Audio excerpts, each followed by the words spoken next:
So today we are going to discuss another chapter in MDCAT. This is unit number 16, alcohols and phenols. और second year के अंदर ये है chapter 9. Chapter 9 के अंदर alcohols, phenols, ethers, carboxylic acid, asters, aldehydes, ketone सब एक साथ रख दिए गए हैं. और इसमें क्या होता है कि हमारे पास जो सीन बोर्ड है उसके अंदर हमारे पास एक सिर्फ एक हमारे पास जो PMC सिलेबस उसमें चैप्टर 16 के अंदर अल्कोहल्स और फिनॉल, बस ये दो चीज़ें हमारे पास हैं. ठीक है, तो अब इसमें हम टॉपिक्स देख लेते हैं पहले कि कौन कौन से टॉपिक्स हमें पढ़ने हैं. तो अल्कोहल्स के अंदर कौन से पढ़ने हैं, फिनॉल्स के अंदर कौन से पढ़ने हैं. तो अल्कोहल्स के अंदर हमें पढ़ने हैं classification of alcohol, that is primary, secondary, tertiary. Nomenclature पढ़ना है कि नेमिंग किस तरह उसकी की जाती है ये, और रिएक्टिविटी से मुराद उनके रिएक्शंस किस तरह के होते हैं. फिनॉल्स के अंदर हम पढ़ेंगे उनकी फिजिकल प्रॉपर्टीज़ को, नोमेनक्लेचर फिनॉल्स की, एसिडिक कैरेक्टर उनका और उनकी रिएक्टिविटी. ठीक है, बाकी ये इसकी डिटेल लर्निंग ऑब्जेक्टिव्स है. तो अल्कोहल्स और फिनॉल्स दो चीज़ों को पढ़ना है. ठीक है, तो अल्कोहल्स और फिनॉल आप जानते हैं ये दोनों लगभग सेम कंपाउंड्स होता है, ज़्यादा डिफरेंस नहीं होता. अल्कोहल जैसा हमारे पास होता है ROH, this is all alcohol, hydroxyl derivative of water. ठीक है, सिंपल कि ROH alkyl derivative of water कह सकते हैं कि वाटर में एक हाइड्रोजन की जगह R आ जाता है तो हमारे पास अल्कोहल हो जाता है. अल्काइल रेडिकल के साथ OH ग्रुप की अटैचमेंट होती है. फिनॉल में जस्ट क्या होता है कि यहाँ पर R के बजाय एक एरोमेटिक रिंग के साथ हमारे पास OH ग्रुप की अटैचमेंट होती है. मीन्स लाइक C6H5 के साथ हमारे पास इसमें OH ग्रुप अटैच होता है, दिस इज़ कॉल्ड फिनॉल. तो आज हम अल्कोहल्स और फिनॉल्स को डिस्कस करेंगे. दोनों हमारे पास ऑर्गेनिक कंपाउंड्स हैं, उनको डिस्कस करना है. ठीक है, उनकी ये सारी चीज़ें. सबसे पहले जब हम अल्कोहल्स की बात करें तो अल्कोहल्स मैंने आपको जैसे बताया कि रेडिकल के साथ जब OH ग्रुप अटैच होता है दिस विल बी अल्कोहल, कि R के साथ OH हो. अब कुछ अल्कोहल्स मैं यहाँ पर दिखाता हूँ. This one is alcohol. ठीक है, दैट इज़ अल्काइल रेडिकल के साथ OH ग्रुप अटैच है कार्बन चेन के साथ, तो this is actually an alcohol. ठीक है, OH यहाँ पर आपको इसका फंक्शनल ग्रुप OH आपको यहाँ पर दिख रहा है. This group is called hydroxy group. तो hydroxy group as a functional group मौजूद होता है अल्कोहल्स के अंदर. अच्छा, this is also an alcohol. ये साइक्लिक अल्कोहल है, मतलब कार्बन OH के साथ अटैच्ड है. ठीक है, तो साइक्लिक अल्कोहल है. तो इस वक्त ये हमारे पास बना हुआ है, that is cyclohexanol. This is cyclohexanol. अच्छा, दिस इज आल्सो अल्कोहल. ये एरोमेटिक अल्कोहल है. बेंजीन के साथ CH2 ग्रुप के साथ OH अटैच है, तो OH ग्रुप डायरेक्टली यहाँ पर इस तरह से अटैच हो गया CH2 के साथ. This is also alcohol. इस अल्कोहल का क्या नाम होता है? This is called benzyl alcohol. इसको हम बेंजाइल अल्कोहल कहेंगे. और यहाँ पर this is also alcohol. CH2 के साथ मतलब OH जुड़ गया, डबल चेन आ गई, कार्बन कार्बन डबल बॉन्ड है. This is called vinyl radical. So this is called vinyl alcohol. ठीक है, तो ये सारे हमारे पास अल्कोहल्स हैं. अल्कोहल्स में क्या होता है, रेडिकल के साथ जो है वो OH ग्रुप की अटैचमेंट होती है. वो रेडिकल डिफरेंट तरह से अटैच हो सकते हैं किसी भी चेन के साथ, कभी कभार रिंग के साथ. लेकिन अगर बेंजीन रिंग के साथ अगर डायरेक्टली OH की अटैचमेंट हो जाए तो this is no more an alcohol. अब ये अल्कोहल नहीं होता, इसको हम लोग जस्ट कहते हैं दिस इज़ कॉल्ड फिनॉल. बस ये अल्कोहल नहीं है, इसको याद रखना, ये फिनॉल है. बाकी ये सारे अल्कोहल हैं, ROH के अंदर ये सारे आ जाएंगे, ये नहीं आएगा, ये फिनॉल है. ठीक है, तो बेंजीन के साथ डायरेक्टली OH अटैच हो गया तो वो फिनॉल है, उसको हम अल्कोहल नहीं कह सकते. अल्कोहल बाकी सारे हो सकते हैं इनमें से. हरी बात समझ में? अल्कोहल्स की क्लासिफिकेशन अगर हम करें तो क्लासिफिकेशन से पहले आप एक बार ये दोबारा देख लें कि अल्कोहल्स जो होते हैं उनकी नेमिंग किस तरह की जाती है. अल्कोहल्स की नेमिंग दो तरह से होती है, कॉमन भी हो सकती है, IUPAC भी हो सकती है. कॉमन नेमिंग में इसको हम लोग क्या नाम देते हैं? This is called alkyl alcohol, like methyl, ethyl, propyl, कोई भी अल्कोहल. IUPAC नेमिंग में उसको हम क्या नाम देते हैं? That is called alkane. वो अल नहीं, अल्कानोल. ओल आता है आखिर में. ओल जो है वो that is actually the suffix. यह हमारे पास सफिक्स है किसका भी? अल्कोहल का. जैसा मिथानॉल, इथानॉल, प्रोपानॉल, ब्यूटानॉल, पेंटानॉल, इस तरह से. तो ये इसके कॉमन, ये इसके IUPAC नेम्स हमारे पास हैं. ठीक है। अब क्लासिफिकेशन की बात की जाए, अल्कोहल्स हमारे पास डिफरेंट तरह के होते हैं। That is called monohydric alcohol, dihydric alcohol, trihydric alcohol. Monohydric alcohol क्या होगा, जिसमें हमारे पास अल्कोहल्स के अंदर सिर्फ एक OH ग्रुप की अटैचमेंट होगी। That is called monohydric alcohol. ठीक है, ओके। तो एक OH अगर ग्रुप है तो that is called monohydric alcohol. अगर दो OH ग्रुप अटैच हुआ है this is called dihydric alcohol. और अगर तीन OH ग्रुप अटैच हैं किसी भी कंपाउंड के अंदर तो वो हमारे पास है ट्राईहाइड्रिक अल्कोहल। तो मोनोहाइड्रिक, डाईहाइड्रिक, ट्राईहाइड्रिक, तीन तरह के हमारे पास अल्कोहल्स हो सकते हैं। Alcohols can classified into 3 types. जैसे यहाँ पर आप देख लें इन दोनों एग्जाम्पल्स के अंदर ये दोनों हमारे पास मोनोहाइड्रिक अल्कोहल है। Why? There is only one OH group attached, that's why they both are monohydric alcohols. ठीक है बच्चों, अब इसमें ये तो इसके कॉमन नेम्स लिखे हुए हैं ना, मिथाइल अल्कोहल, इथाइल अल्कोहल। अगर हम IUPAC नेम्स लिखना चाहें, if you are going to write the IUPAC names, तो what we are going to do, ये तो कॉमन नेम्स है। क्या नाम होगा इसका कॉमन नेम? मिथानॉल, और इसका इथानॉल। कमर्शियल नेम भी लिख सकते हैं, यस कमर्शियल नेम इसका तो आपने सही बताया, this is the wood spirit. उसका कमर्शियल नेम क्या हो गया हमारे पास? सिर्फ अल्कोहल भी कह सकते हैं इसको, या इसको कमर्शियली ग्रेन अल्कोहल भी कहा जाता है। ग्रेन से मुझे अनाज से इसको बनाया जाता है, दैट्स वाई ग्रेन अल्कोहल। उसके बाद डाईहाइड्रिक अल्कोहल्स की बात की जाए तो डाईहाइड्रिक अल्कोहल जिसमें दो OH ग्रुप्स की अटैचमेंट हो, तो यहाँ पर आप देख सकते हैं दोनों डाईहाइड्रिक अल्कोहल्स हैं। ठीक है, क्यों डाईहाइड्रिक है? बिकॉज यहाँ पर भी दो OH ग्रुप है, यहाँ पर भी दो OH ग्रुप है। These are dihydric alcohol. ये हमारे पास हो गया 1,2 ईथन डायोल, या इसको हम ऐसे भी लिख सकते हैं ईथन 1,2 डायोल। तो ये भी सही नाम है। ठीक है, दोनों सही हैं, दोनों करेक्ट हैं, ऐसा फ़र्क नहीं है। अच्छा, इसी को कॉमन नेम में हम क्या कहते हैं पता है? Anybody knows about the common name of this compound? This is ethylene glycol. This is ethylene glycol and ethylene glycol is used as what?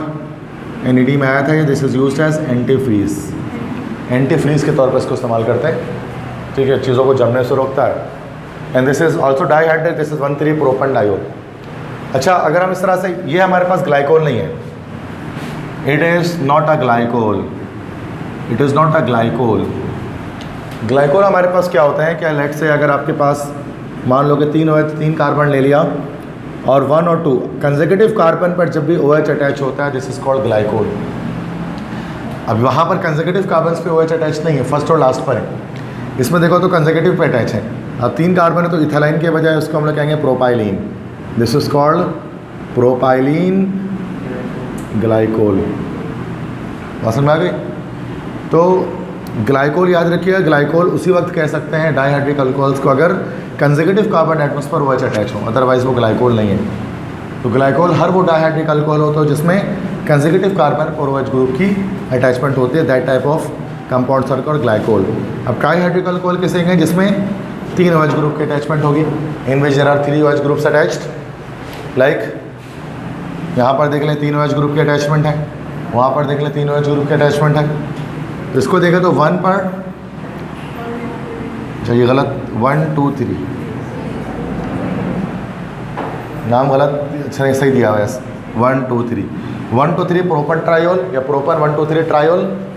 इस कंपाउंड को खास एक और कॉमन नाम क्या दिया जाता है पता है किसी को? या दिस इज कॉल्ड ग्लिसरीन, या तो उसको ग्लिसरीन कह सकते हैं या फिर इसको एक और क्या कहते हैं? ग्लिसरॉल। ग्लिसरीन या ग्लिसरॉल ट्राईहाइड्रिक अल्कोहल्स है। ठीक है, तो ये हमारे पास होगी क्लासिफिकेशन ऑफ अल्कोहल। समझ में आई सबको? तो न्यू अभी आए जो। अच्छा, मोनोहाइड्रिक अल्कोहल्स को फर्दर हम क्लासीफाई कर सकते हैं। मोनोहाइड्रिक अल्कोहल्स को, ये जो क्लासिफिकेशन अब हम कर रहे हैं ना, अभी ये मोनोहाइड्रिक अल्कोहल्स की कर रहे हैं। ये बड़ी बेसिक है, सारी चीज़ें आसान इसमें फ़िलहाल कि मोनोहाइड्रिक अल्कोहल्स की हम फर्दर इसके बाद इसकी हम क्लासिफिकेशन कर रहे हैं। मोनोहाइड्रिक अल्कोहल्स को फर्दर हम फिर 3 पार्ट्स में क्लासीफाई कर सकते हैं, प्राइमरी अल्कोहल, सेकेंडरी अल्कोहल और टर्शरी अल्कोहल।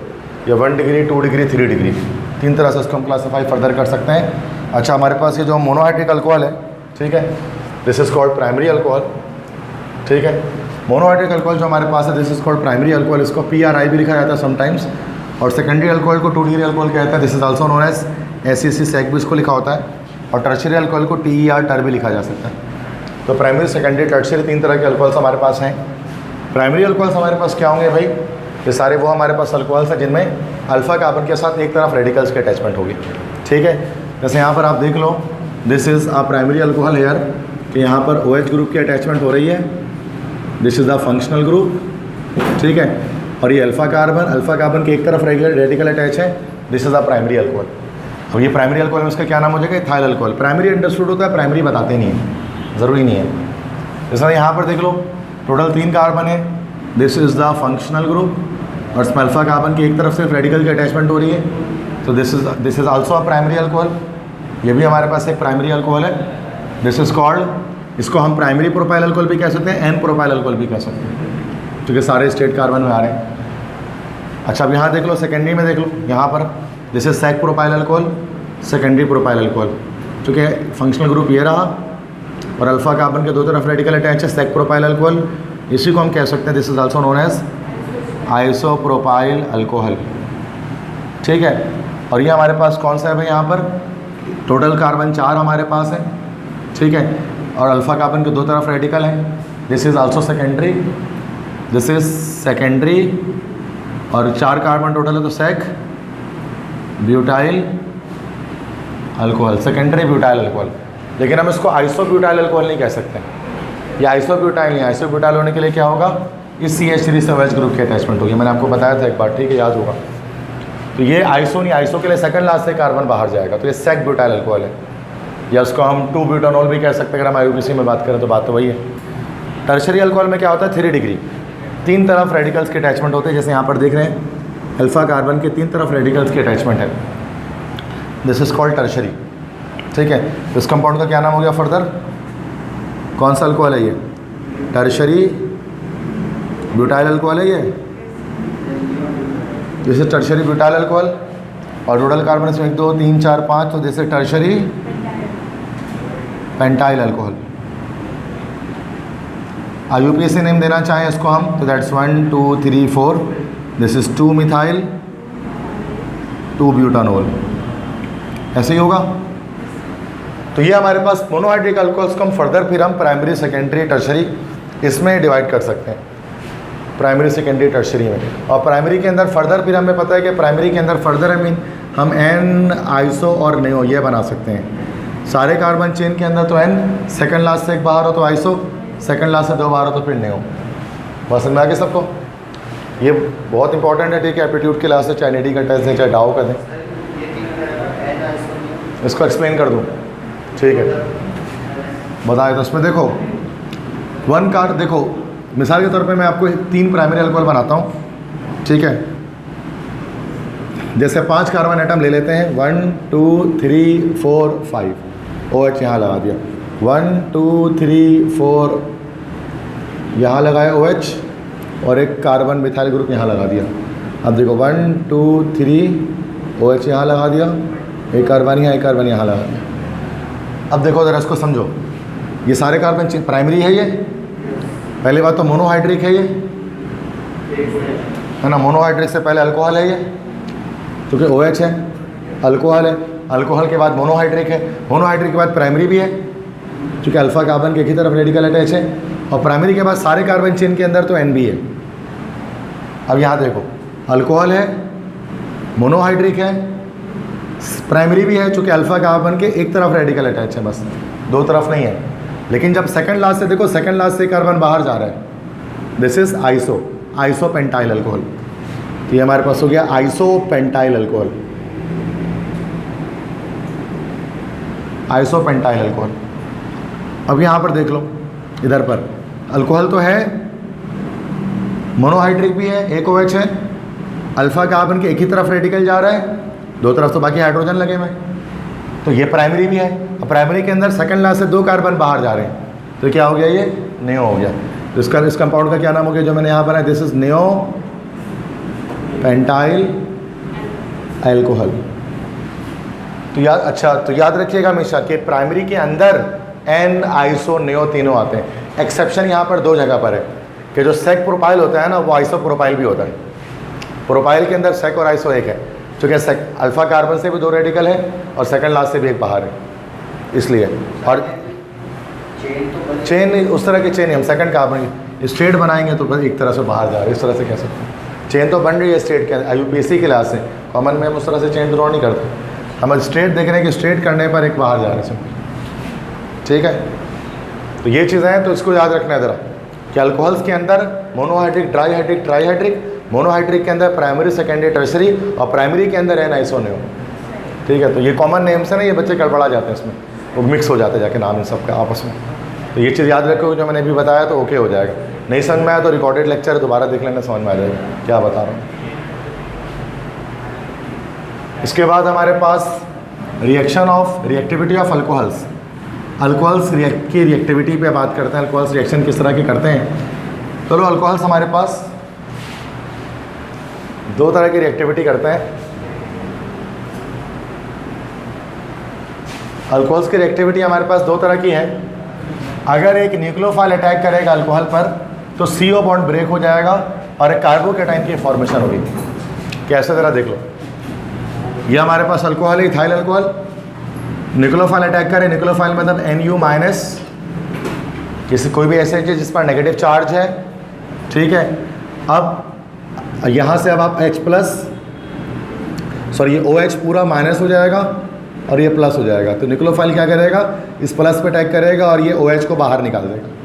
तो जब एक न्यूक्लियोफाइल अल्कोहल पर अटैक करता है तो सूरत में ये हमारे पास कार्बन और ऑक्सीजन के बीच का जो बॉन्ड है ना, CO बॉन्ड, ये बॉन्ड ब्रेक हो जाता है कार्बन ऑक्सीजन का, ठीक है। और हमारे पास नतीजे में क्या जनरेट होता है, ये जनरेट होता है, उसको हम लोग कहते हैं that is called carbocation. Carbocation किसे कहते हैं, जब कार्बन पर पॉजिटिव चार्ज लगा हो। इसी को सिन बोर्ड के अंदर कहा जाता है कौन सा आइन, कार्बोनियम आइन, ठीक है। फेडरल बोर्ड में उसको कहते हैं कार्बोकेटाइन। बात देखिए, तो ये अब इसमें ऑर्डर ऑफ रिएक्टिविटी याद रखिएगा। अगर न्यूक्लियोफाइल अटैक करे, अगर OH बॉन्ड ब्रेक हो रहा है तो उसकी रिएक्टिविटी क्या है, टर्शरी। 3 डिग्री अल्कोहल ज़्यादा रिएक्टिव होगा 2 डिग्री से, और 2 डिग्री ज़्यादा रिएक्टिव होगा 1 डिग्री से। उस सूरत में अगर न्यूक्लियोफाइल अटैक कर रहा हो और OH ग्रुप की ब्रेकेज हो रही हो, जैसे यहाँ पर देख लो कुछ रिएक्शंस हैं। पहला इथाइल अल्कोहल का SOCl2 से रिएक्शन। SOCl2 हमने पढ़ा था क्या कहला, this is called thionyl chloride. ये reaction in the presence of pyridine होता है। पायरिडीन आप जानते हैं हेटेरोसाइक्लिक कंपाउंड है, बताया आपको, नाइट्रोजन आता है उसके अंदर। दिस इज पायरिडीन, कैटलिस्ट के तौर पे यूज़ कर रहे हैं। यहाँ पर C2H5 OH में ये OH ये बॉन्ड ब्रेक होगा और यहाँ Cl आकर अटैच हो जाएगा, C2H5Cl बन गया। तो यहाँ पर हमें एक दिख रहा है कि न्यूक्लियोफाइल आकर अटैक कर रहा है, Cl नेगेटिव OH को डिस्प्लेस कर रहा है। बिल्कुल वहाँ पर देख लो, इधर पे भी सेम ऐसे ही होगा।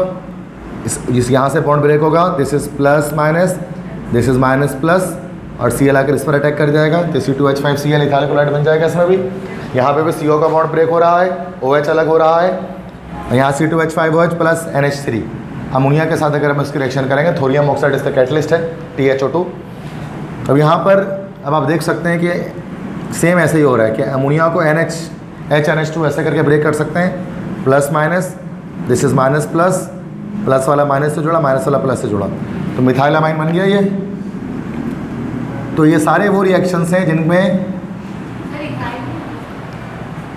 सॉरी मिथाइल कह रहा हूँ, इथाइल अमाइन हमारे पास बन गया, ठीक है। एक बार देख लें दोबारा इसको, ठीक है बच्चों। नेक्स्ट इसके बाद अगर एक इलेक्ट्रोफाइल अटैक करे, किसी अल्कोहल पर, इलेक्ट्रोफाइल से मुराद क्या है, E+, मतलब कोई पॉजिटिव चार्ज वाली कोई चीज़, electrophile electron loving species, positively charge particle एक इलेक्ट्रोफाइल होता है। अगर वो अटैक करेगा तो सूरत में क्या होगा, OH के बीच का बॉन्ड ब्रेक हो जाएगा और इलेक्ट्रोफाइल इस नेगेटिव पे जाकर अटैक कर लेगा, ठीक है। एक ये भी, तो 2 तरह से अल्कोहल्स अटैक कर सकते हैं। अल्कोहल्स की रिएक्टिविटी 2 तरह की होती है, या तो CO बॉन्ड की ब्रेकेज से, और एक होती है देखो यहाँ पर OH बॉन्ड की ब्रेकेज से। जब OH बॉन्ड की ब्रेकेज होती है तो आपको पता है CH3CH2O, ये एक हमारे पास आइन बन रहा है, दिस आइन इज कॉल्ड अल्कोक्साइड। ये अल्कोक्साइड आइन बनेगा, OR नेगेटिव जिसको आप लोग कहते हैं, ठीक है, RO नेगेटिव भी कह सकते हैं। अब ऑर्डर ऑफ रिएक्टिविटी इसकी रिवर्स है, याद रखिएगा। अब यहाँ पर 3 डिग्री ज़्यादा रिएक्टिव था 2 डिग्री से, 2 डिग्री ज़्यादा रिएक्टिव था 1 डिग्री से। अब यहाँ रिवर्स है, 1 डिग्री ज़्यादा रिएक्टिव है 2 डिग्री से, 2 डिग्री ज़्यादा रिएक्टिव है 3 डिग्री से। तो अल्कोहल्स की रिएक्टिविटी हम डायरेक्टली नहीं बता सकते हैं कि वो उसमें कौन सा ज़्यादा रिएक्टिव होता है, मिथानॉल, इथानॉल, प्रोपोनॉल में से। वो हमें देखना पड़ेगा। अगर रिएक्शन ये दिया जाए कि भाई रिएक्शन SOCl2 के साथ हो रहा है तो बताइए फास्टर रिएक्शन कौन करेगा, तो फिर उस सूरत में 3 डिग्री वाला फास्टर करेगा। समझ आएंगे। तो ये डायरेक्टली नहीं आ सकता, ऐसे MCQs आते हैं ना तो थोड़ा सा बच्चे स्टक हो जाते हैं उसके अंदर। इसमें रिएक्टिविटी अलग अलग है, डिपेंड करता है कि बॉन्ड क्लेवेज कौन सा हो रहा है, CO बॉन्ड क्लेवेज हो रहा है कि OH बॉन्ड क्लेवेज हो रहा है।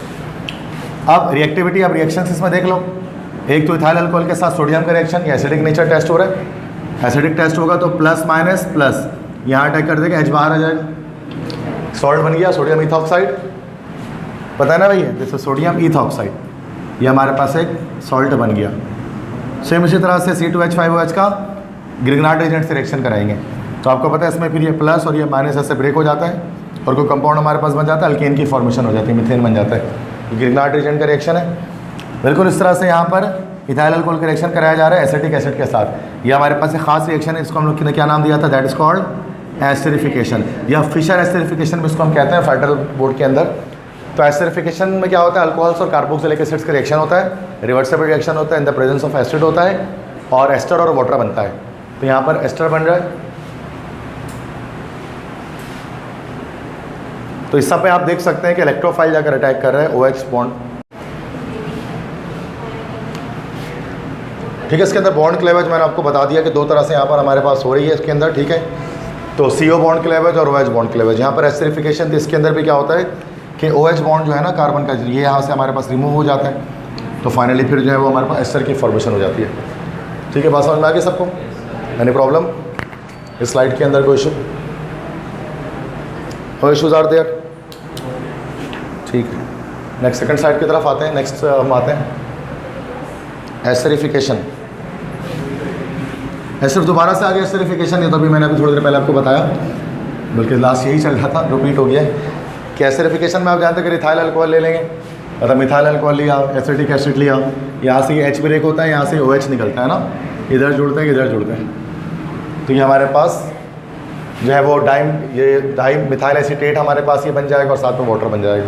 ये आता है सबको करना एस्टरिफिकेशन। रिवर्सिबल रिएक्शन होता है, इन द प्रेजेंस ऑफ एसिड होता है, किसी एसिड की मौजूदगी में होता है, हाई टेम्परेचर पर होता है। ठीक है बच्चों, नेक्स्ट इसके बाद है डिहाइड्रेशन ऑफ अल्कोहल। अल्कोहल के डिहाइड्रेशन, डिहाइड्रेशन का क्या मतलब होता है?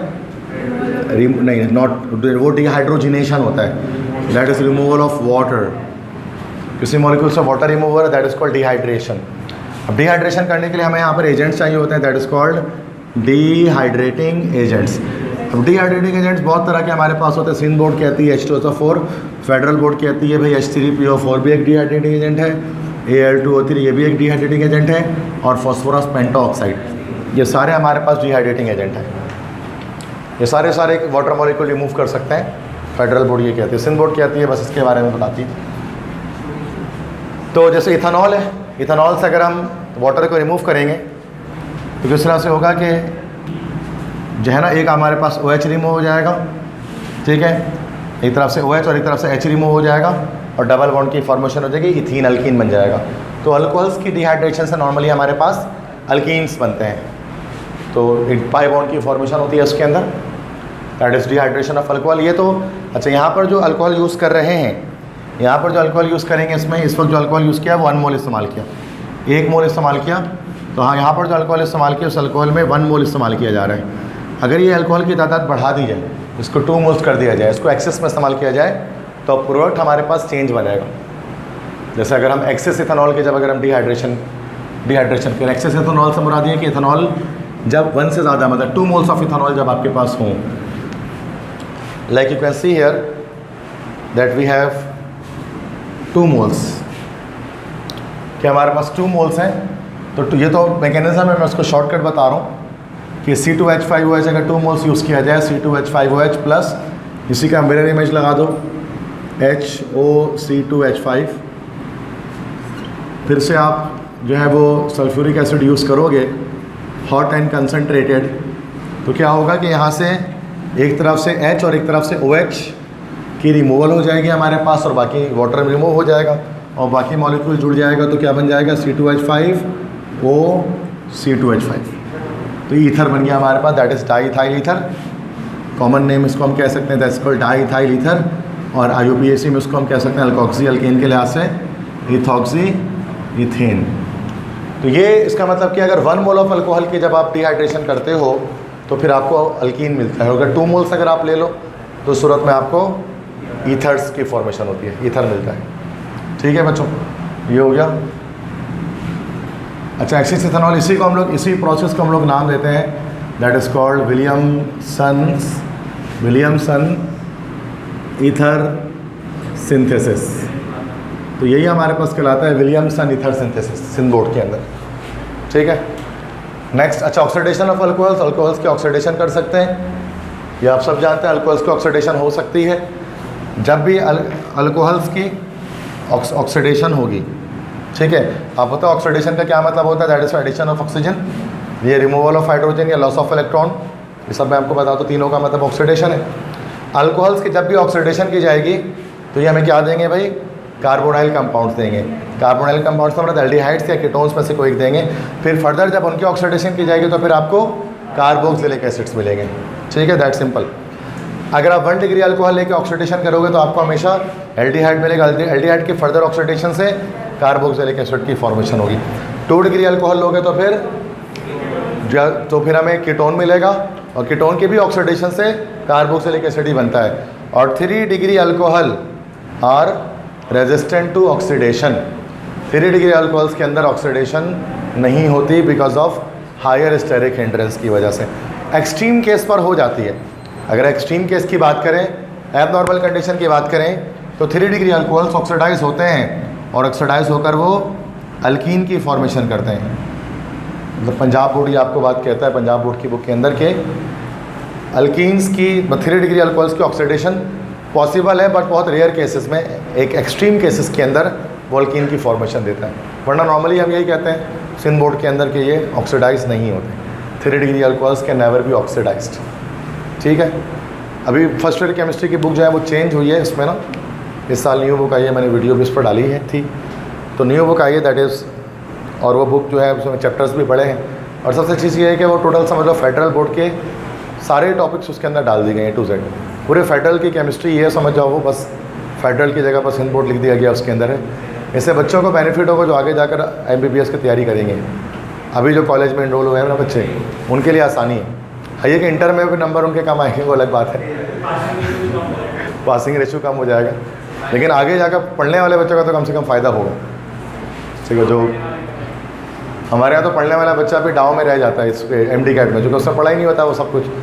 तो पहले से जब मेहनती बच्चा होगा वो पहले ही पढ़ लेगा फर्स्ट सेकंड ईयर में, उसके MD कैट में इतना मसला नहीं आएगा। NED में फिर मसला आ जाएगा, फिर उसको ज़रूरत नहीं थी उतने की। ठीक है, तो ये तो अल्कोहल्स के बारे में चीज़ें ख़त्म हो गई। अब हम आकर बात करते हैं फिनॉल के बारे में। देखो, फिनॉल के बारे में भी स्टार्टिंग में मैंने आपको बताया था कि फिनॉल क्या होता है। बेंजीन रिंग के साथ अगर OH ग्रुप की अटैचमेंट हो जाए दैट इज़ कॉल्ड फिनॉल। इसी को कॉमन नेम क्या होता है फिनॉल का? यस, कॉमनली फिनॉल को ही हम लोग एक और नाम देते, this is also known as carbolic acid. तो फिनॉल क्या होता है? The hydroxy derivatives of benzene. Benzene के एक हाइड्रोजन की जगह पर OH लगा देते हैं तो आपका फिनॉल बन जाता है। ठीक है, इसको हम कार्बोलिक एसिड भी कहते हैं, इसको हम हाइड्रोक्सी बेंजीन भी कहते हैं, इसी को हम फिनॉल कहते हैं। तो फिनॉल, हाइड्रोक्सी बेंजीन या कार्बोलिक एसिड और आर सेम। तो कार्बोलिक एसिड फिनॉल ही होता है। एक और चीज़ हमारे पास होती है जिसको हम लोग कहते हैं कार्बोनिक एसिड। कार्बोनिक एसिड क्या होता है? H3PO4 तो फॉस्फोरिक एसिड है। Yes, H2CO3, this is carbonic acid. ये भी एक वीक एसिड है, this is also a weak acid. ठीक है, कार्बोनिक एसिड भी एक वीक एसिड है। नॉर्मली जो पेप्सी, 7 अप, इनके अंदर जो है वो जो एसिड डाला होता है that is called carbonic acid. और हमने उसको पढ़ा था वो क्यों डाला जाता है, ताकि वो पेप्सिन को एक ऑप्टिमम pH रेंज उसको दे देता है, ताकि वो एक्टिव हो जाता है, पेप्सिनोजिन। ठीक है, तो ये तो हमने पढ़ लिया था। तो स्टार्ट करते हैं फिनॉल की इंट्रोडक्शन।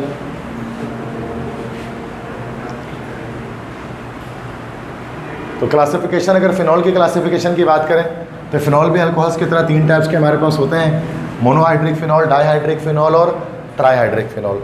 मोनोहाइड्रिक फिनॉल कौन से फिनॉल होंगे भाई? ऐसे तमाम फिनॉल जिसमें जस्ट हमारे पास एक OH ग्रुप की अटैचमेंट होगी, उसको हम लोग कहेंगे मोनोहाइड्रिक फिनॉल। अब जैसे ये हमारे पास सिंगल जो फिनॉल है वही हमारा मोनोहाइड्रिक फिनॉल है। अब देखो OH के साथ एक जगह पर CH3 आ गया, this is also monohydric, but इसको हम लोग क्या कह देते हैं, अब दिस इज कॉल्ड क्रीसोल। क्रीसोल, और आपको पता है ये ऑर्थो पोजीशन होती है, ये दोनों पोजीशन ऑर्थो, ये मेटा पोजीशन होती है, पैरा पोजीशन, तो इसको हम लोग क्या कह देंगे, ओ क्रीसोल।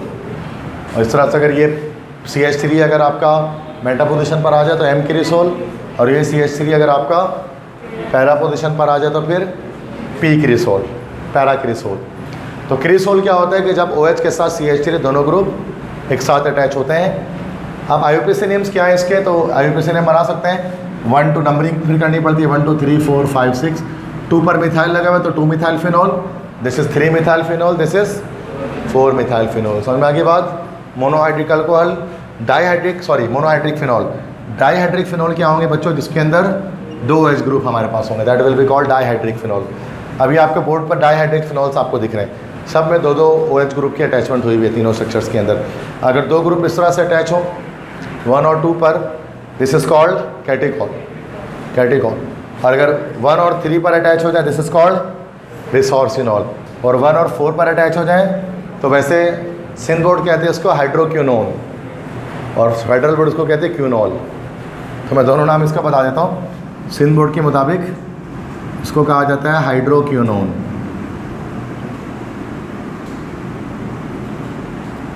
हाइड्रोक्यूनोन।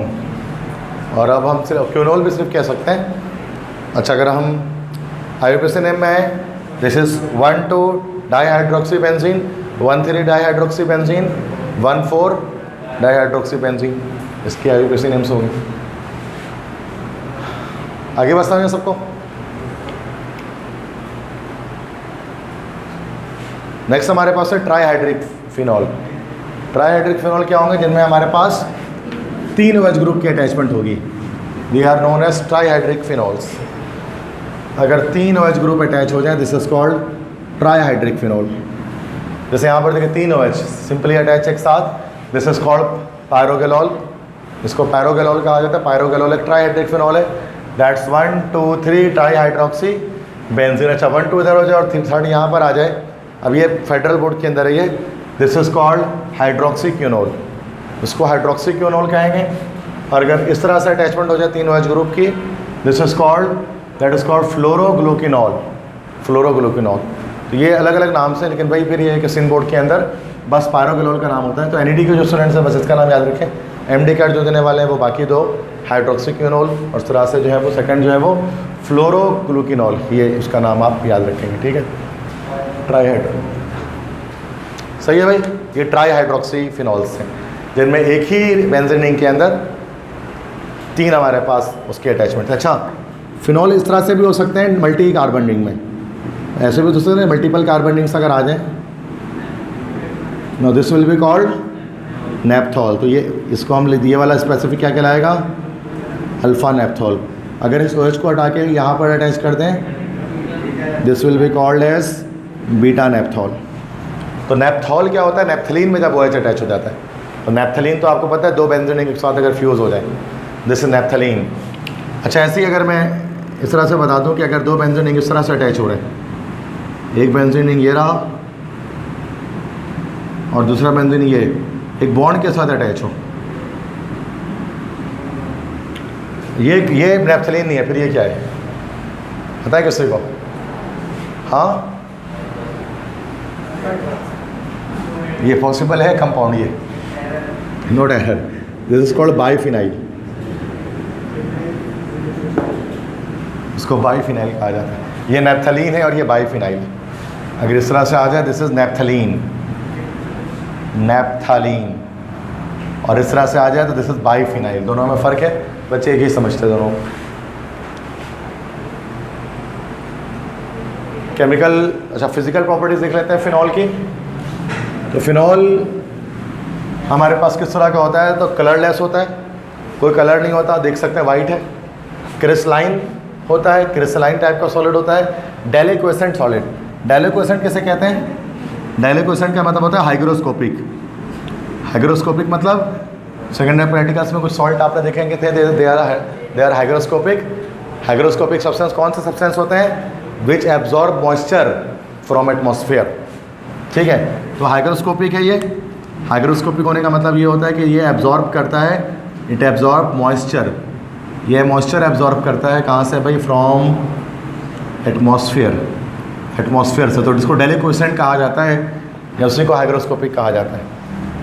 और इसकी एक कैरेक्टरिस्टिक फिनॉलिक ऑर्डर होती है, एक अलग सी स्मेल होती है फिनॉल के। नॉर्मली फिनाइल वगैरह जो पोछा लगाते हैं ना, तो उसमें फिनॉल डला हुआ होता है, फिनाइल से पोछा जो लगाता है तो वो फिनॉल ही होता है उसके अंदर, तो उसकी एक अलग स्मेल होती है फिनाइल की।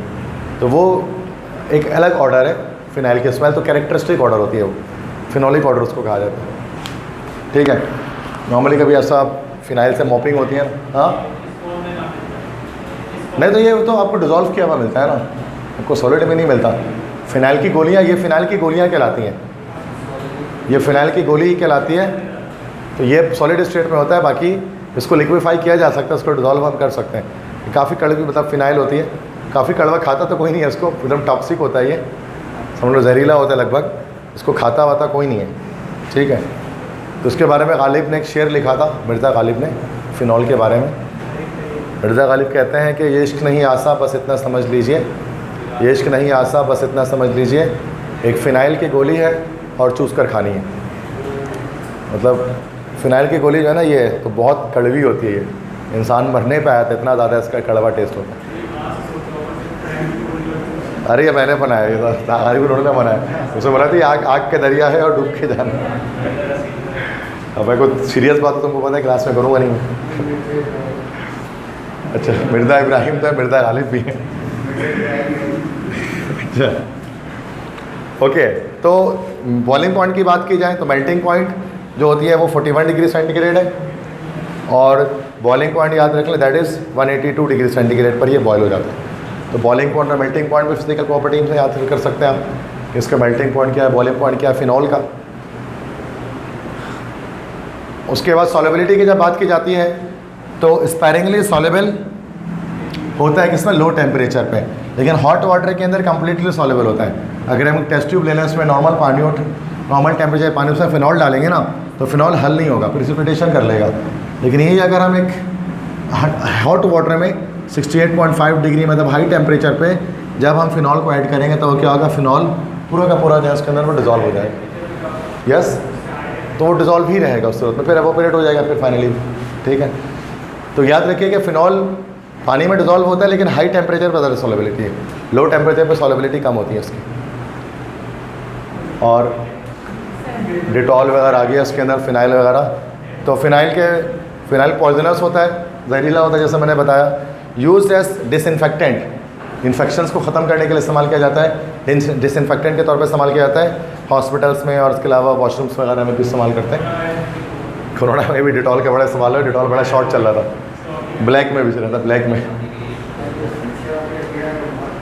ठीक है, तो डिटॉल तो सारे दुनिया में मशहूर है, एक ही नाम से मिलता है।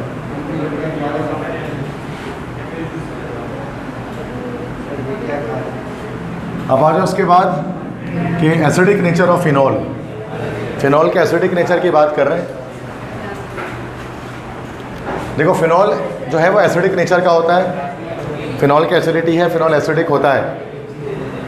अब फिनॉल कितना एसिडिक होता है? एसिडिक के लिए आपको एक नेचर याद करना पड़ेगा।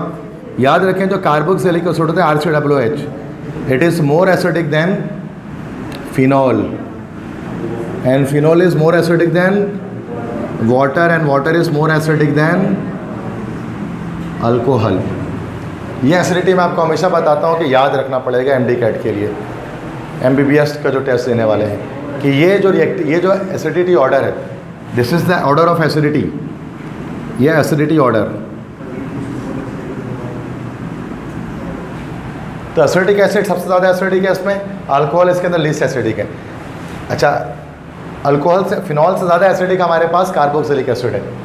तो अगर हम एसिडिक नेचर ऑफ फिनॉल की बात करें, फिनॉल के एसिडिक नेचर की बात करें, तो फिनॉल एसिडिक है। एसिडिक का मतलब क्या होता है? ये अपना H+ जो है वो लॉस कर सकता है, अपना H+ निकाल सकता है। जब H+ निकालेगा तो O- बच जाएगा बेंजीन के साथ, this ion is called phenoxide है, इसको हम फिनॉक्साइड आयन कहते हैं। तो ये तो ऊपर वैसे लिखा हुआ था, मैंने दोबारा से लिख दिया, कार्बोक्सिलिक एसिड्स की, मतलब ये मैंने फॉर्मूले की सूरत में लिखा, ये नेम लिखा हुआ है कार्बोक्सिलिक एसिड्स। अच्छा, ये pKa वैल्यू के लिहाज से लिखा गया, मैंने यहाँ पर इंक्रीजिंग ऑर्डर डाला है, इसको समझना पड़ेगा कि हम क्या कहते हैं, this is actually called dissociation constant of acid.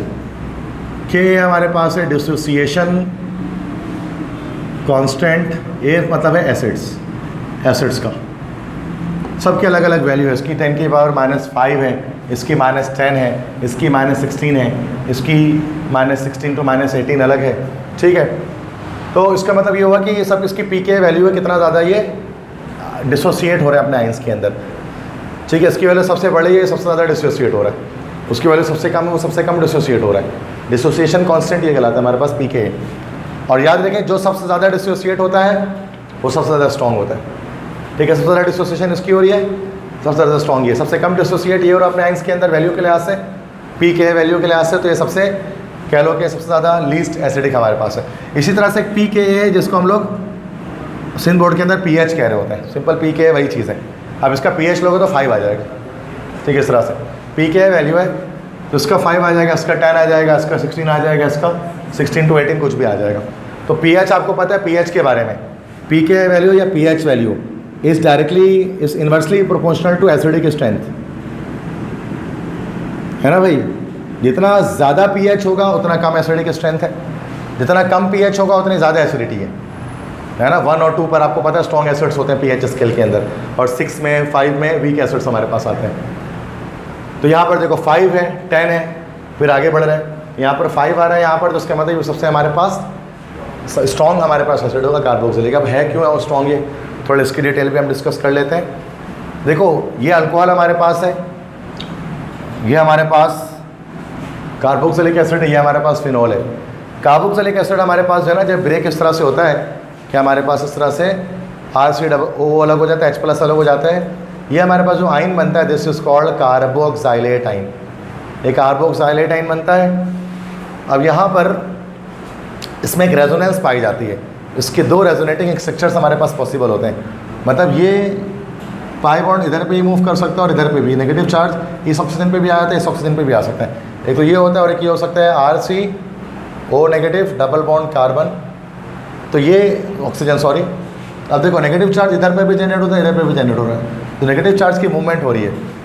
तो जब नेगेटिव चार्ज की मूवमेंट हो रही है इसकी वजह से क्या होता है कि यहाँ पर ये रेजोनेंस आ रहा है, रेजोनेंस होने की वजह से अब चूँकि नेगेटिव चार्ज या पाई बॉन्ड मूव कर रहा है, आप ये कह लो देखो पाई बॉन्ड की मूवमेंट भी हो रही है, पाई बॉन्ड यहाँ से यहाँ आ गया, मूव कर गया पाई बॉन्ड, और जब पाई बॉन्ड मूव कर रहा होता है तो उसको हम कहते हैं resonance. Resonance is called the movement of pi bond. और रेजोनेंस जब हमारे पास होती है तो मॉलिक्यूल इससे क्या हो जाता है, स्टेबल, जैसे बेंजीन रेजोनेंस की वजह से स्टेबल हो जाता है। अब ये चूँकि स्टेबल है, यहाँ इसका जो एनाइन जनरेट हुआ, ये एनाइन है, कार्बोक्सिलेट एनाइन है, ये एनाइन जो जनरेट हुआ चूँकि स्टेबल है, जिसकी वजह से ये ज़्यादा स्ट्रॉन्ग एसिड होगा।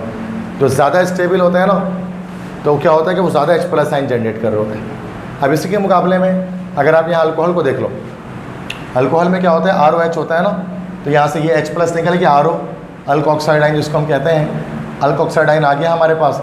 अब यहाँ पे एक ही ऑक्सीजन है, ये क्या होगा, पाई बॉन्ड है नहीं, तो यहाँ पर कोई रेजोनेंस पॉसिबल नहीं है, रेजोनेंस नहीं है, जिसकी वजह से लेस स्टेबल है इसका, ये लेस स्टेबल होने की वजह से ये H+ ज़्यादा नहीं दे सकता, दैट्स वाई अल्कोहल्स की एसिडिटी सबसे कम है, लीस्ट है, क्योंकि यहाँ पर रेजोनेंस पॉसिबल है, यहाँ पर रेजोनेंस पॉसिबल नहीं है। अब जो फिनॉल में, फिनॉल के अंदर क्या देखने में आएगा, फिनॉल के लिए बच्चों फिनॉल के रेजोनेटिंग स्ट्रक्चर्स देखने पड़ेंगे। इतनी डिटेल में मैं MD कैट के लिए जा रहा हूँ ताकि जो बच्चे MBBS का टेस्ट दे रहे हैं वो समझ जाएँ, सिंपल सी बात है, बेसिक। अब तो NED का तो बस ख़त्म ही है ना, बस अब तो तुम लोगों का टाइम है ही नहीं इसलिए तो इसमें तो फिर कोई बच्चा NED में एडमिशन नहीं ला पाए ना, इसको इंजीनियरिंग वाले पहले ही कम पढ़ रहे हैं, तो वो और मुश्किल टेस्ट दे भी नहीं पाते। हाँ PMC दे तो ज़्यादा बेहतर है, पता लगेगा कितने पानी में। अच्छा, यहाँ पर देखें जो फिनॉक्साइड आइन है, फिनॉक्साइड के अंदर रेजोनेंस हो रही है, इसे याद नहीं करना है इनको, फिनॉक्साइड आइन के अंदर दैट इज कॉल्ड रेजोनेंस। अब यहाँ पर ये जो रेजोनेंस है तो यहाँ पर आप देख सकते हैं कि पाई बॉन्ड यहाँ पर मूवमेंट कर रहा है, पाई बॉन्ड मूव कर रहा है, और 1 2 3 4 5 रेजोनेटिंग स्ट्रक्चर इसके पॉसिबल है।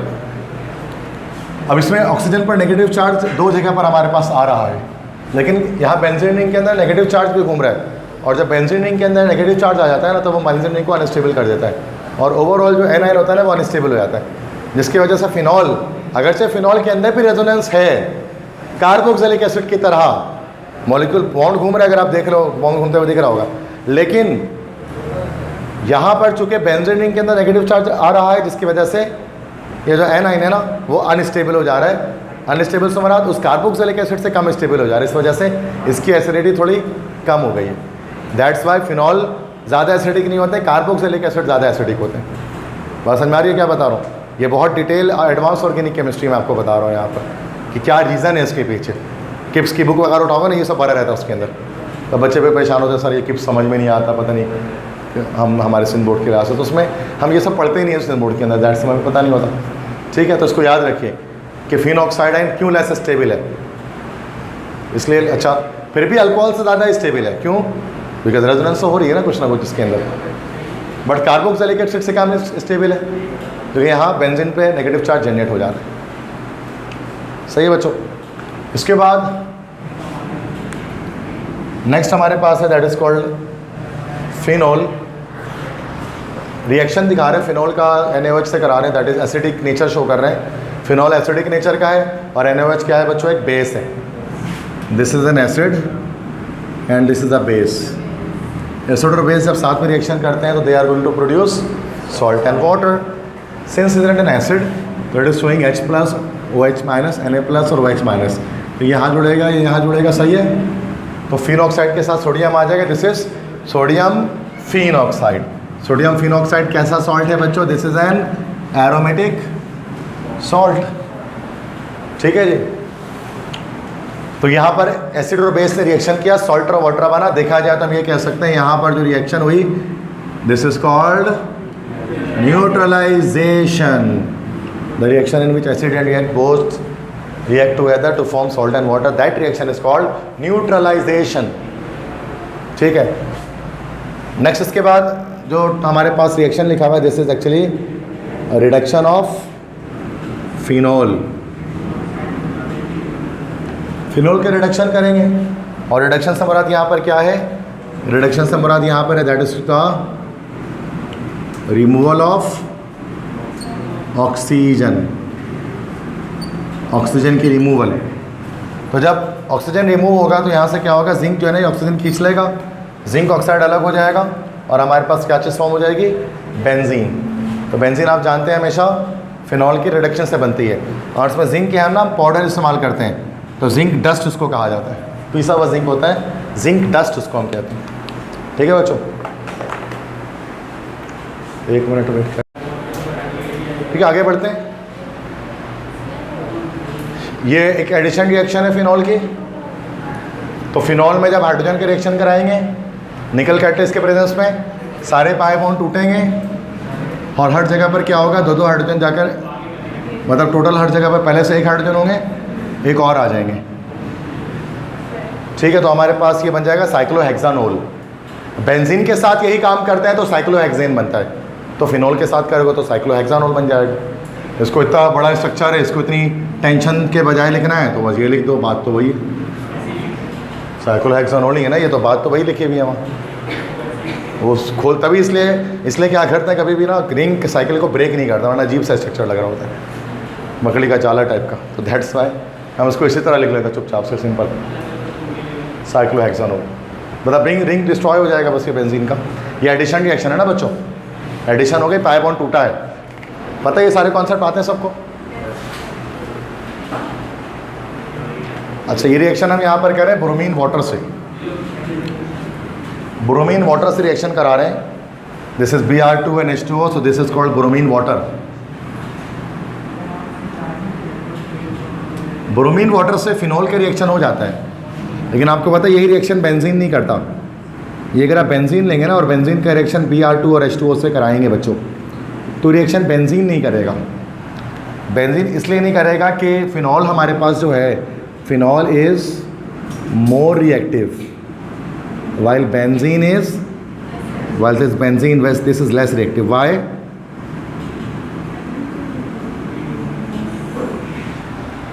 क्योंकि चलो मैं बता देता हूँ, नहीं पता तो यहाँ पर बेंजीन के साथ OH ग्रुप अटैच है और OH ग्रुप हमारे पास कहलाता है एक्टिवेटिंग ग्रुप।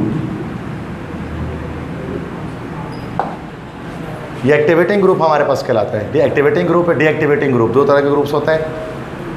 एक्टिवेटिंग ग्रुप क्या होता है? जिसके पास हमारे पास लोन पेयर ऑफ इलेक्ट्रॉन्स मौजूद होते हैं। लोन पेयर ऑफ इलेक्ट्रॉन्स मौजूद होते हैं तो क्या करते हैं, lone pair of electron benzene को दे देकर उसको ज़्यादा रिएक्टिव बना देता है। तो इसलिए ये ज़्यादा रिएक्टिव हो जाता है, ये लेस रिएक्टिव होता है। बात समझ में आ गई?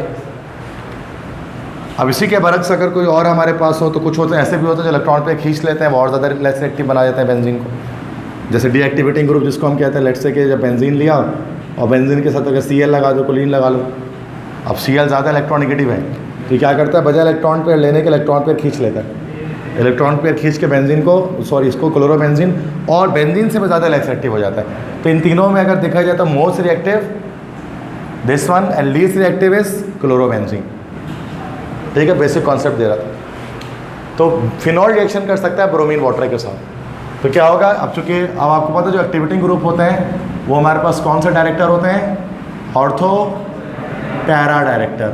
ऑर्थो पैरा डायरेक्टर मतलब आने वाला जो इलेक्ट्रोफाइल है, ये इलेक्ट्रोफिलिक सब्स्टिट्यूशन हो रही है यहाँ पर याद रखिए, बड़ा मशहूर रिएक्शन चल रहा है इलेक्ट्रोफिलिक सब्स्टिट्यूशन, सुना होगा आपने इसका नाम।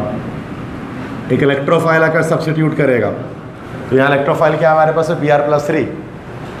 तो ये क्या होगा कि यहाँ पर ऑर्थो पैरा डायरेक्टर है, दोनों ऑर्थो पोजीशन पर और पैरा पोजीशन पर। ये ऑर्थो पोजीशन होता है ना भाई, 2 और 6 पोजीशन, इन दोनों पर, और पैरा पर 4th पोजीशन पर ब्रोमीन टाइट हो जाएगा और बन जाएगा 2,4,6 ट्राईब्रोमो फिनॉल। तो ये क्या होगा रिएक्शन, जब फिनॉल का रिएक्शन ब्रोमीन के साथ होगा। आगे समझ में बात आपको, 2,4,6 ट्राईब्रोमो फिनॉल बन गया। बाकी मैंने ऐसे ही अब कुछ बेसिक कॉन्सेप्ट दे रहा हूँ, चूँकि नहीं पता कितनी क्लासें हैं, कितनी क्लासें करेंगे, जहाँ जहाँ मुझे मिल रहा है मैं टॉपिक आपको बता दे रहा हूँ, कॉन्सेप्ट्स मैं आपको बता दे रहा हूँ। इसलिए थोड़ा लॉन्ग हो जाए लेक्चर तो मसला नहीं है, लेकिन मैं सारे ही पूरे ऑर्गेनिक का अहाता करते हुए चल रहा हूँ कि अगर हम कोई चैप्टर पूरा ना पढ़ पाए तो उसके हिंट हम कहीं नहीं ले लें उसको। क्लियर है? आगे बढ़े।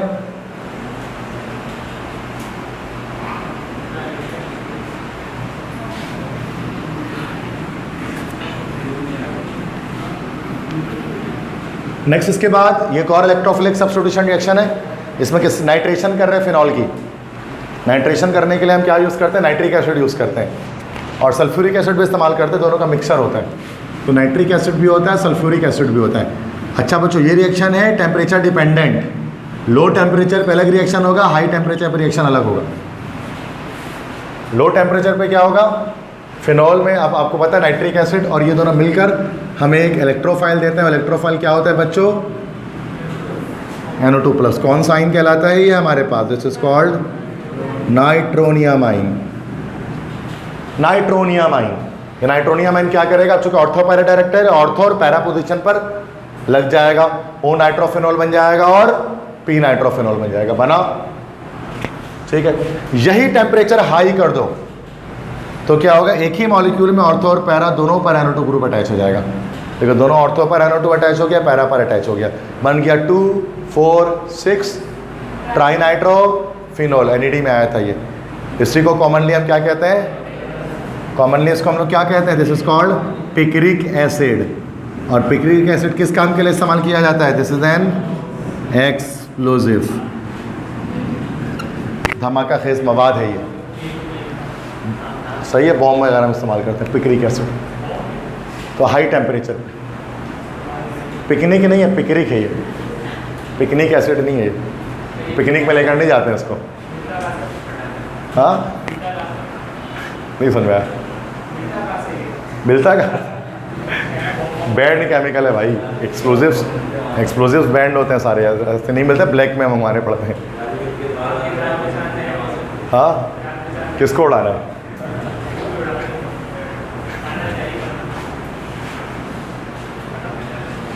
नेक्स्ट के बाद है सल्फोनेशन।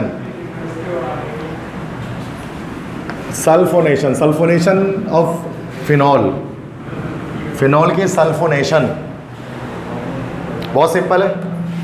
जो मैं बताऊँ, मैंने बोर्ड पे नहीं देखो क्या क्या लिखा हुआ है, बस जो मैं बता रहा हूँ सुनते रहो। सल्फोनेशन ऑफ फिनॉल, फिनॉल के सल्फोनेशन। सल्फोनेशन में क्या और होता है भाई, सल्फ्यूरिक एसिड से रिएक्शन होता है, H2SO4 से रिएक्शन होता है।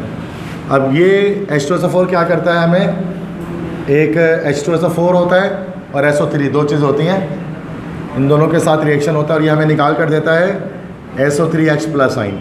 इस साइन को हम लोग क्या बोलते हैं, दिस इज कॉल्ड सल्फोनियमाइन। ये सल्फोनियमाइन निकाल कर देता है। ये सल्फोनियमाइन क्या करेगा, इसको ऑर्थो पर और पैरा पर जाकर शिफ्ट करेगा। अब देखो नीचे और ऊपर दो रिएक्शंस लिखे हुए हैं, दोनों में प्रोडक्ट सेम आ रहे हैं, ठीक है, दोनों में प्रोडक्ट सेम आ रहे हैं, दोनों में प्रोडक्ट सेम आ रहे हैं। लेकिन अब यहाँ पर ये देखो, ये लो टेम्परेचर पे हो रहा है और ये हाई टेम्परेचर पे हो रहा है। अब मेजर और माइनर प्रोडक्ट का फ़र्क आ गया। यहाँ पर ये मेजर प्रोडक्ट है 75% बनता है और ये 25% बनता है, लेकिन ये हाई टेम्परेचर कर दो, ये वाला कंपाउंड 25% बन जाता है और ये वाला कंपाउंड 75% मेजर प्रोडक्ट हो जाता है। तो सल्फोनेशन जब हम करते हैं फिनॉल की, तो ऑर्थो और पैरा पर दो प्रोडक्ट मिलते हैं, बट ये दोनों की जो कह लो कि कंपोजिशन या दोनों की जो परसेंटेज होती है ना, वो डिफरेंट होती है। लो टेम्परेचर पे ऑर्थो वाला प्रोडक्ट ज़्यादा है, मेजर है, और हाई टेम्परेचर पे जो है वो पैरा वाला जो है वो मेजर है, रिवर्स हो गया मतलब उसका। आगे बस समझ में, बस इतना याद रखो, सल्फोनेशन कर रहे हैं, SO3H ग्रुप जाकर अटैच हो रहा है फिनॉल के साथ।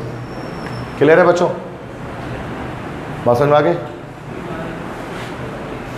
लास्ट इसके बाद बस करें, उसके बाद लास्ट स्लाइड है, उसके बाद MCQ शुरू हो जाएंगे, फिर कोई एक दूसरा चैप्टर देखेंगे, उसको करेंगे, बस ये चैप्टर क्लोज हो जाएगा यहाँ पर अभी।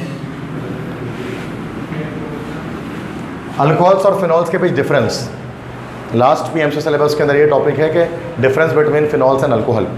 तो ये मैंने अल्कोहल और फिनॉल के बीच डिफरेंस यहाँ पर लिख दिया, देख लेते हैं क्या क्या लिखा है। Alcohol hydroxyl derivative of alkane होता है। अल्केन में से H हटाकर OH लगा देते हैं, तो हमारे पास अल्केन है ना, कोई भी अल्केन में से H की जगह पर OH आ जाता है, तो फिर अल्कोहल बनता है।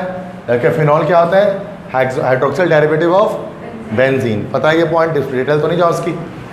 Lower alcohols are generally colourless liquid, methanol, ethanol, propanol, ये सारे हमारे पास कलरलेस लिक्विड होते हैं। जबकि जो फिनॉल्स होते हैं वो सारे क्या होते हैं, कलरलेस क्रिस्टलाइन डेलिक्वेसेंट सॉलिड्स होते हैं। मतलब अल्कोहल्स की बात की जाए तो वो मोस्टली अल्कोहल्स लिक्विड स्टेट में पाए जाते हैं, शराब वगैरह ये सब, और फिनॉल जो होते हैं वो सारे क्रिस्टलाइन सॉलिड स्टेट में पाए जाते हैं। ये डिफरेंस है। अल्कोहल लेस एसिडिक होता है और फिनॉल मोर एसिडिक होता है। बता दिया क्यों, क्योंकि फिनॉल के अंदर रेजोनेंस है, जबकि अल्कोहल के अंदर रेजोनेंस नहीं है। अल्कोहल्स के अंदर लोकलाइजेशन है, लोकलाइजेशन मतलब बॉन्ड मूव नहीं कर रहा, जबकि फिनॉल के अंदर डीलोकलाइजेशन है, डीलोकलाइज पाई बॉन्डिंग है, पाई बॉन्ड रोटेट कर रहे हैं। इसकी डिटेल में नहीं जाना आपको अभी फिलहाल। कैरेक्टरिस्टिक स्वीट स्मेल होती है अल्कोहल की, इथाइल अल्कोहल वगैरह की, जबकि इसकी फिनॉलिक स्मेल होती है, अलग से पेक्यूलियर स्मेल होती है इसकी। No reaction with alcohol, bromine water के साथ रिएक्शन नहीं देता कभी भी, चूँकि सैचुरेटेड होता है, जबकि फिनॉल क्या कर सकता है, ब्रोमीन वाटर के साथ रिएक्शन दे देता है, 2,4,6 ट्राइब्रोमोफिनॉल बना लेता है। NaOH के साथ अल्कोहल रिएक्शन नहीं देता, बेस के साथ रिएक्शन नहीं करता अल्कोहल के, जबकि ये NaOH के साथ आपको पता है रिएक्शन देकर सोडियम फिनॉक्साइड ये बना लेता है। अल्कोहल पानी में डिज़ोल्व हो जाते हैं, लेकिन फिनॉल नॉर्मल टेम्परेचर पर, रूम टेम्परेचर पर पानी में हल नहीं होता, बल्कि हाई टेम्परेचर पर होता है। समझ में आ गया ये डिफरेंस? समझ में आ गया अल्कोहल और फिनॉल के बीच क्या डिफरेंस है? ये सभी चीज़ आज हमने डिस्कस की हैं। कोई इशू लेक्चर के अंदर को मसला? नंबर भी लाना है बच्चों, टेस्ट के अंदर नंबर भी लाना है, ऐसे ही नहीं चले जाना है। देखो नहीं, मुझे तो सिंपल सी बात है, मुझे कोई इशू नहीं है, एक बैच जाएगा दूसरा बैच आ जाएगा, सुबह से रात तक मैं यही कर रहा हूँ, तो मुझे तो मसला नहीं है। आप में से कोई नहीं जाएगा, कोई और डाउ में चले जाएगा, कोई और NAD में चले जाएगा, सॉफ्टवेयर में हम उसका नाम लगा देंगे, तो मसला नहीं है। लेकिन मैं चाहता हूँ हर एक स्टूडेंट मेहनत करके आगे बढ़े, ठीक है? तो आ जाते हैं, स्टार्ट करते हैं। न्यूमेरिकल का MCQ जो स्टार्ट हो रहे हैं। फर्स्ट है, which of the following is correct name of this? इस कंपाउंड का नाम बताओ, ABCD चारों में से कौन सा है? हाँ बिल्कुल सही टाइम पे।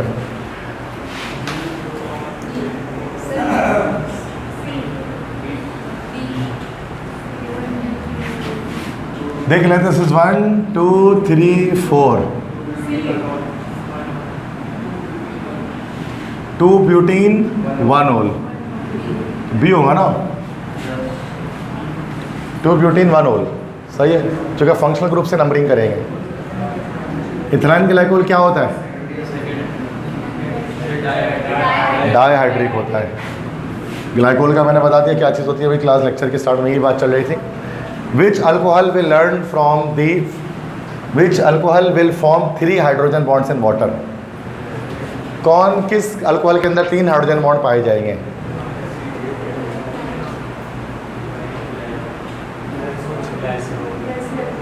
ग्लिसरॉल के अंदर पाए जाएंगे, क्योंकि ग्लिसरॉल ये होता है ना भाई,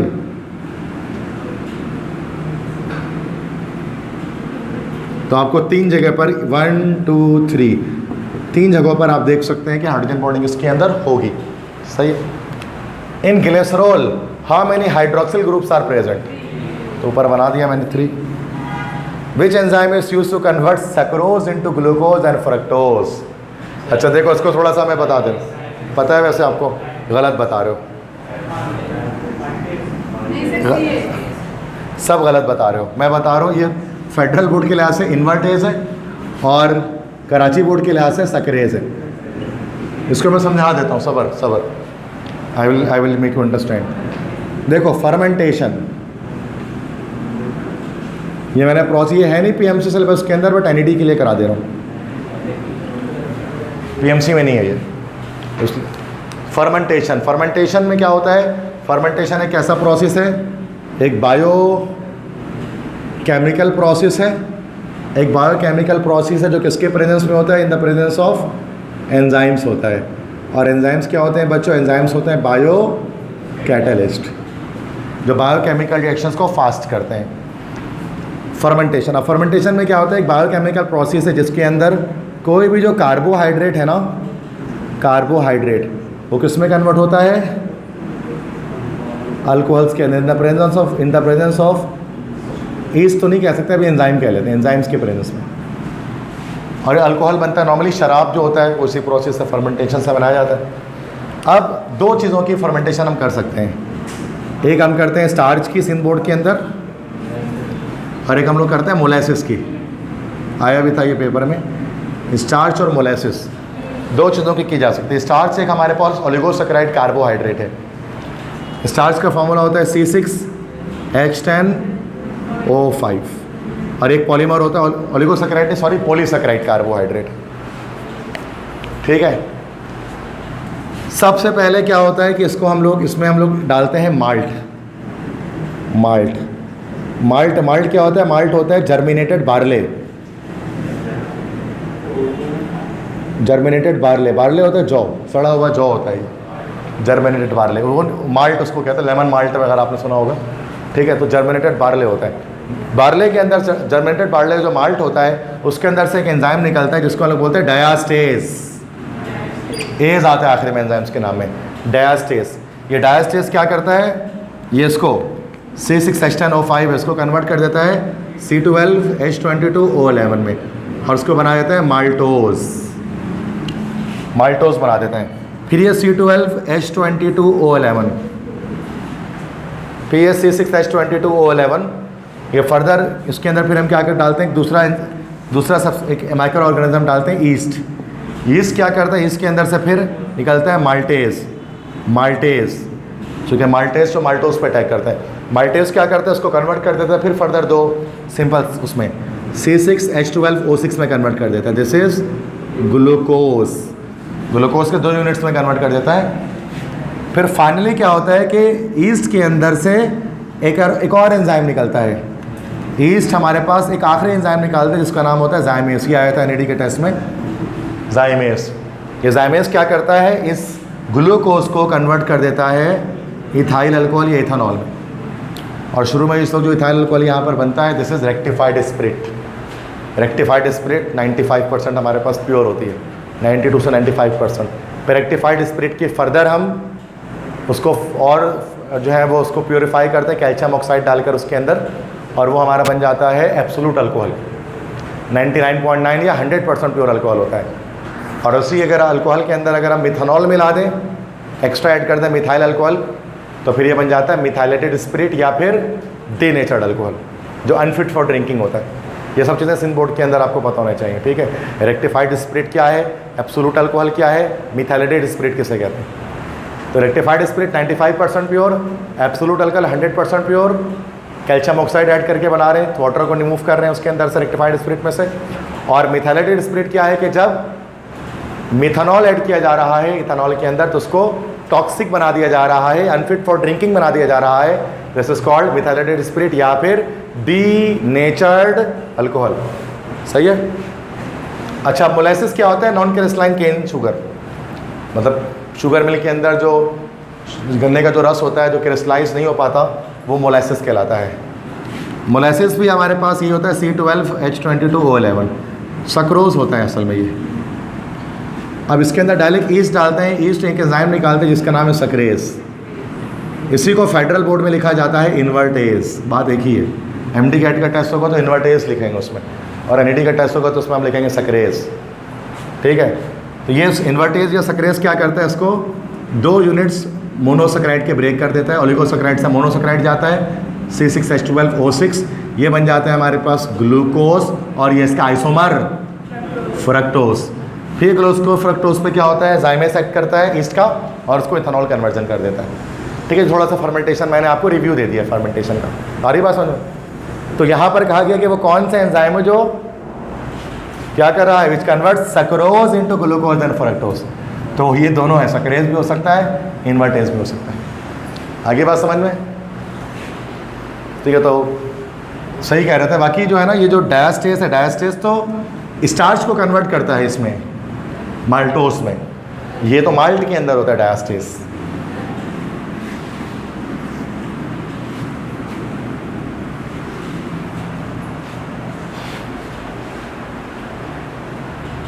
नेक्स्ट MCQs है, absolute alcohol is obtained when rectified spirit is diluted is distilled with, क्या बताया था अभी आपको, calcium oxide. Yes, calcium oxide असल में करता है क्या है, वाटर से रिएक्शन करके कैल्शियम हाइड्रोक्साइड बना लेता है, और कैल्शियम हाइड्रोक्साइड कैसा होता है वाटर के अंदर, इनसॉल्युबल होता है, तो प्रेसिपिटेट आउट हो जाता है, तो वाटर को हम प्रेसिपिटेट सूरत में अलग कर लेते हैं।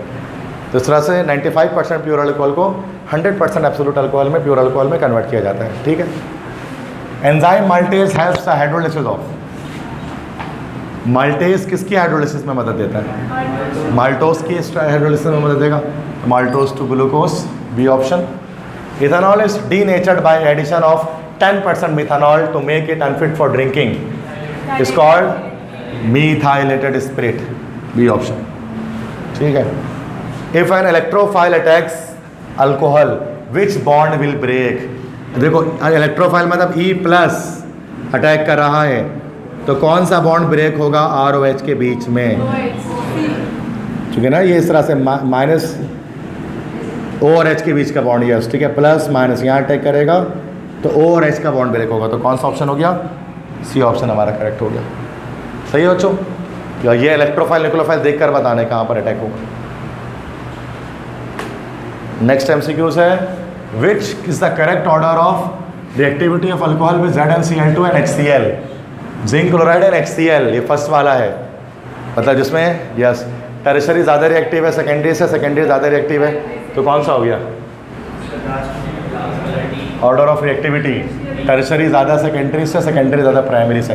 तो ये देखो रिएक्शन देखकर बताना है, डायरेक्ट नहीं बता सकते हो कोई भी अल्कोहल की रिएक्टिविटी जब तक उसको पता ना लगे कि बॉन्ड क्लेवेज किसका हो रहा है, CO के बीच का या OH के बीच का। ठीक है।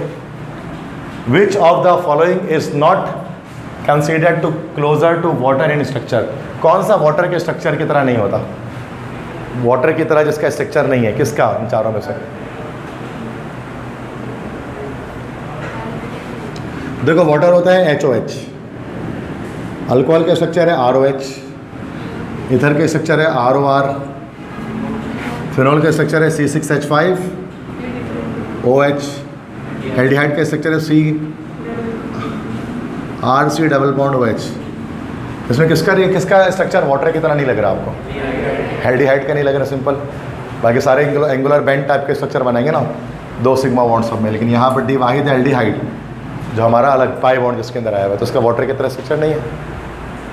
Tertiary alcohols, the tertiary carbon is attach to, tertiary alcohol में टर्शरी कार्बन कितने हाइड्रोजन एटम से अटैच होता है,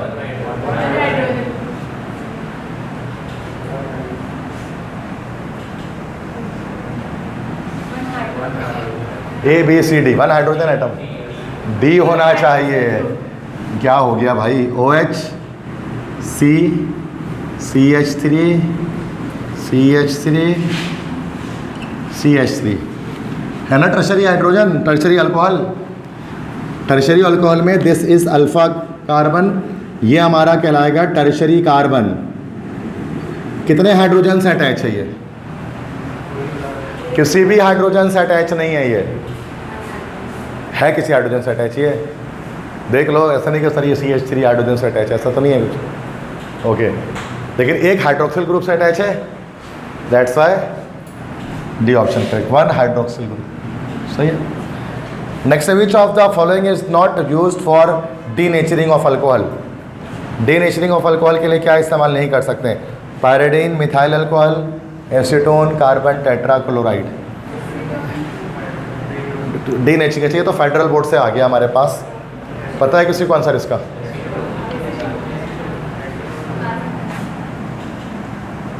सब लगा सकते हैं, ये डी ऑप्शन इसका है, कार्बन टेट्राक्लोराइड। इसको इस्तेमाल नहीं किया जाता, बाकी सब यूज़ कर सकते हैं डीनेचरिंग के लिए। इसको याद करना पड़ेगा, इसको याद कर लें।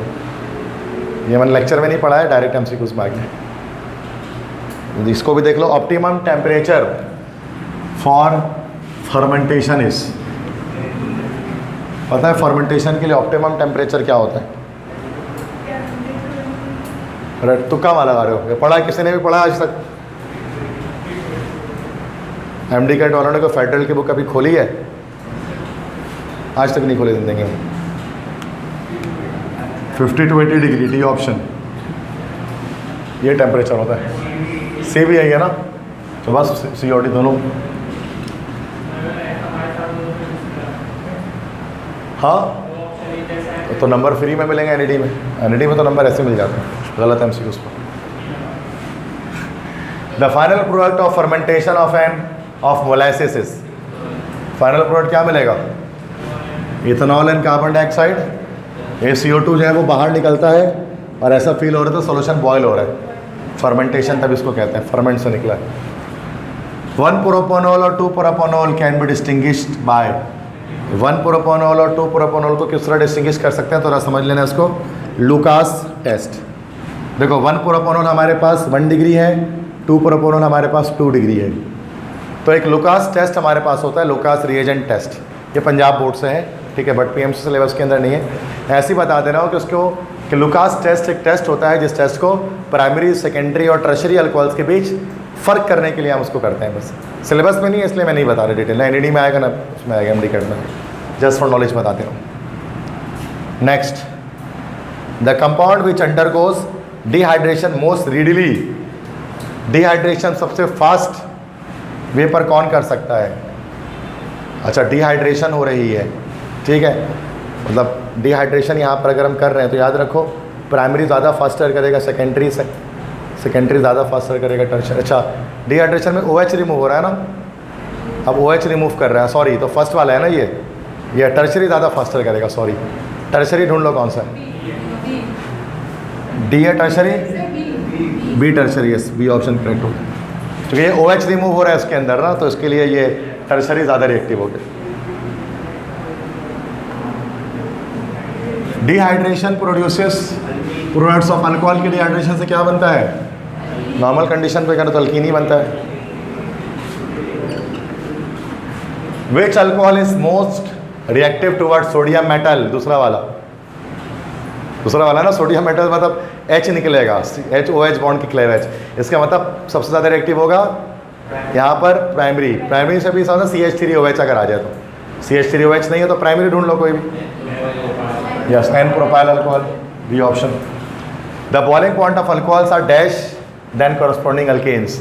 याद रखो कि अल्कोहल्स की बॉइलिंग पॉइंट हमेशा हायर देन अल्केन्स होते हैं, जो अल्केन्स ज़्यादातर गैसेस होते हैं और अल्कोहल सारे के सारे लिक्विड्स होते हैं, तो हायर हो जाएगा यहाँ पर, ये ऑप्शन सही है भाई। नेक्स्ट है phenol is also known as carbolic acid, B option correct. Which of the following shows more acidic strength? सबसे ज़्यादा एसिडिक कौन सा होगा इसमें? ये सबसे ज़्यादा एसिडिक ये हो गया। Which one of the following is not property of phenol? इसमें से कौन सी फिनॉल की प्रॉपर्टी नहीं है।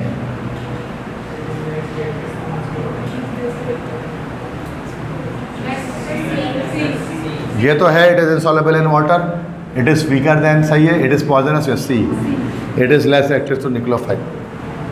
ठीक है, नेक्स्ट। यस, रिडक्शन हो गया ना तो बेंजीन आ जाएगा, जिंक डस्ट के साथ रिएक्शन कराएंगे। सही है। Phenol reacts with alkaline acetyl chloride to form. Acetyl chloride का फिनॉल से रिएक्शन किया तो नहीं है वैसे कभी। फिनॉल का अल्कलीन एसिटाइल क्लोराइड के साथ देख लेते हैं।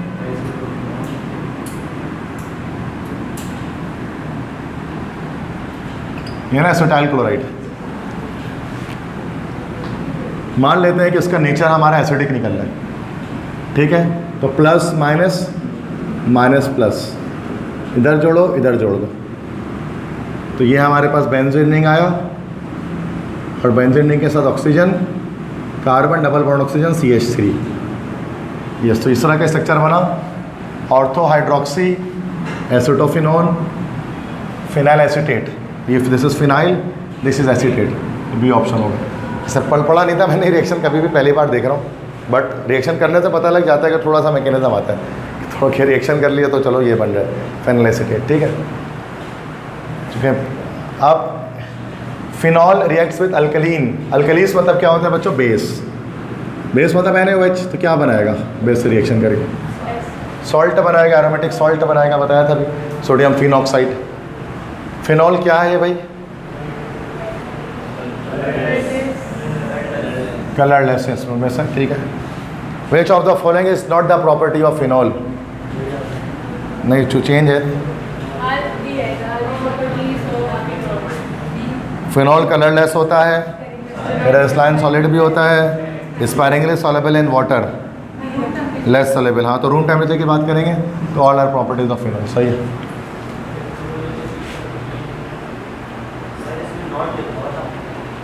नॉट द प्रॉपर्टी, हाँ एक minute, is not the property of phenol, all are properties of phenol. अच्छा, तो मतलब इसमें ऑप्शन इस तरह से दिया गया ना कि वो गलत तरह से, मतलब लॉजिकली गलत ऑप्शन लग रहा है, क्योंकि नॉट द प्रॉपर्टी गलत है वो तो है, लेकिन डी मतलब वहाँ पे ये कि all are the properties of phenol, बस ये कॉन्सेप्ट क्लियर हो गया, क्वेश्चन क्लियर नहीं हो रहा लेकिन इसके अंदर। सही कह रहे हो। विच of the following has following, which of the following has following properties. अच्छा, मतलब 2 बार फॉलोइंग लगा दिए, टंग ट्विस्टर है, क्यों याद करके आया क्या घर से ये? अच्छा, फिनॉल के टॉपिक चल रहे हैं, दैट्स व्हाई ये फिनॉल आएगा तो टॉपिक उसी का है, बॉइलिंग पॉइंट इतना है, सही मेल्टिंग सब इसी। वैसे अगर नहीं भी टॉपिक चला तो पता होना चाहिए था आपको कि क्या है ये नुकसान होता है ना टॉपिक बाय टॉपिक MCQs करने का, बच्चों को पता होता है ये तो आएगी। अभी पिछले नेम इसका बताइए, ABCD।